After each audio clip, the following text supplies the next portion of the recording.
Kerajaan Tarumanegara adalah kerajaan Hindu yang berkuasa di Pulau Jawa bagian barat pada abad ke-4 hingga abad ke-7 Masehi. Kerajaan ini merupakan salah satu kerajaan tertua di Nusantara. Letak Kerajaan Tarumanegara berada di Jawa Barat, tepatnya berada di antara tepi sungai Cisadane dan Citarum, yang kini menjadi wilayah Banten. Kerajaan Tarumanegara berpusat di Sundapura di masa 397 Masehi, kota yang dianggap sebagai cikal bakal Sunda sekarang, dengan wilayah kekuasaan yang hampir meliputi seluruh wilayah Jawa Barat dan Banten. Ekonomi masyarakat Tarumanegara didasarkan pada pertanian dan perdagangan.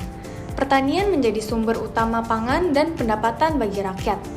Hal ini dapat dilihat dari upaya Raja Purnawarman yang menggali sungai Candrabaga dan Gomati untuk mengairi sawah-sawah di sekitarnya. Sistem pemerintahan di Kerajaan Tarumanegara ini menganut sistem monarki absolut yang dimana dipimpin oleh seorang raja yang memiliki otoritas penuh dalam menjalankan pemerintahan. Selama masa kejayaannya, kerajaan ini dipimpin oleh 12 raja yang berperan penting dalam perkembangan budaya dan politik di wilayah Jawa Barat. Raja pertama adalah Jaya Singawarman yang memerintah pada 358 sampai dengan 382 Masehi. Ia adalah pendiri Kerajaan Tarumanegara dan berasal dari India. Jaya Singawarman membawa pengaruh budaya dan ajaran Hindu ke Nusantara yang kemudian menjadi fondasi penting bagi kerajaan ini. Setelah Jaya Singawarman wafat, tahta kerajaan dilanjutkan oleh putranya, Dharma Warman, yang memerintah pada 382 sampai dengan 395 Masehi, cucu dari Jaya Singawarman. Purnawarman dikenal sebagai penguasa yang tangguh dan bijaksana. Ia menetapkan berbagai aturan. Setelah masa Purnawarman, kerajaan dipimpin oleh beberapa raja lainnya yang turut menjaga kestabilan dan kemakmuran kerajaan. Di antaranya adalah Raja Wisnuwarman pada 434 sampai 455 Masehi, Raja Indrawarman pada 455 sampai 515 Masehi, Raja Candrawarman pada 515 sampai 535 Masehi, Raja Suryawarman pada 435 sampai 561 Masehi, dan Raja Kertawarman pada 561 sampai 628 Masehi.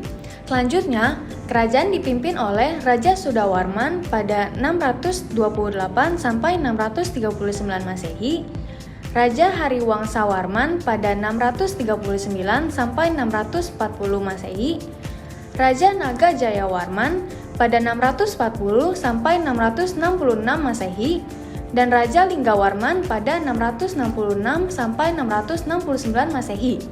Setelah masa pemerintahan Linggawarman, pengaruh kerajaan Tarumanegara mulai memudar.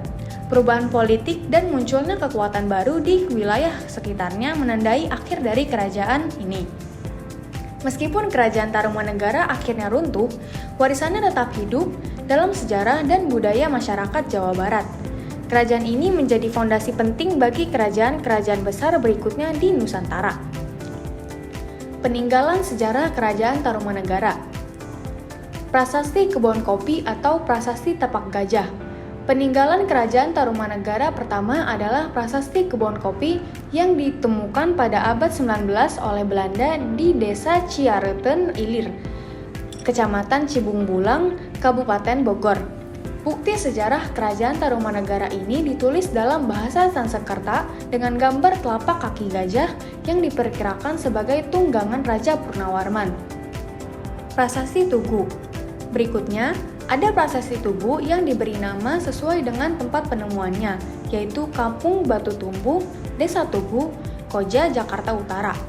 Ilmuwan memperkirakan prasasti Tarumanegara ini dibuat pada masa kejayaan Kerajaan Tarumanegara saat diperintah oleh Raja Purnawarman.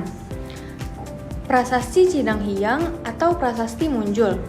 Prasasti Cidang Hiang atau Prasasti Munjul ditemukan pada tahun 1947 di Kampung Lebak, tepi Sungai Cidang Hiang, Kecamatan Muncul, Kabupaten Pandeglang, Banten.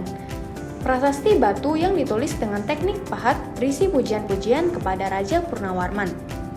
Prasasti Ciaruten. Prasasti Ciaruten ditemukan pada tahun 1863 di Desa Ciaruten Lir, Kecamatan Cibung Bulang, Kabupaten Bogor. Dalam prasasti ini terdapat pahatan laba-laba, cap telapak kaki Raja Purnawarman, dan sajak beraksara Pallawa. Prasasti Muara Cianten. Selanjutnya, ada Prasasti Muara Cianten yang ditemukan pada tahun 1864 silam di Desa Cianten, Bogor, Jawa Barat. Prasasti ini memiliki kemiripan dengan Prasasti Awi karena memiliki gambar telapak kaki dan pahatan tulisan ikal. Tapi sayangnya, isi prasasti tersebut masih belum bisa diterjemahkan oleh para ahli. Prasasti Jambu atau Prasasti Pasir Koleangkak. Prasasti Jambu atau juga dikenal dengan nama Prasasti Pasir Koleangkak ditemukan di kawasan perkebunan jambu di Bukit Pasir Koleangkak, Leuwiliang, Kabupaten Bogor. Prasasti Pasir Awi. Peninggalan Kerajaan Tarumanegara selanjutnya adalah Prasasti Awi yang ditemukan oleh arkeolog berkebangsaan Belanda bernama N.W. Huppermans pada tahun 1864 silam. Prasasti Tarumanegara ini ditemukan di kawasan hutan Cipamingkis, Bogor, tepatnya di Bukit Pasir Awi bagian selatan. Dalam prasasti ini terdapat telapak kaki dan tulisan Pallawa, tapi sayangnya isi prasasti ini masih belum dapat diterjemahkan hingga saat ini. Penyebab runtuhnya Kerajaan Tarumanegara. Kerajaan Tarumanegara runtuh ketika dipimpin oleh Raja Tarusbawa yang menggantikan Raja Linggawarman yang telah wafat pada 669 Masehi. Pergantian kekuasaan ini pun menjadi pemicu berakhirnya Kerajaan Tarumanegara karena Tarusbawa lebih menginginkan untuk kembali ke kerajaannya sendiri, yaitu Sunda, yang sebelumnya berada di bawah kekuasaan Tarumanegara. Sebab lain runtuhnya Kerajaan Tarumanegara adalah karena adanya gempuran dari beberapa kerajaan yang ada di masa lampau. Setelah Tarusbawa tidak lagi memimpin, kedudukan Raja Kerajaan Tarumanegara diambil alih oleh Sudawarman. Namun, ketika dipimpin oleh Raja Sudawarman, Kerajaan Tarumanegara sudah mulai mengalami kemunduran yang cukup signifikan. Pada akhirnya, Kerajaan Tarumanegara pun runtuh pada abad ke-7.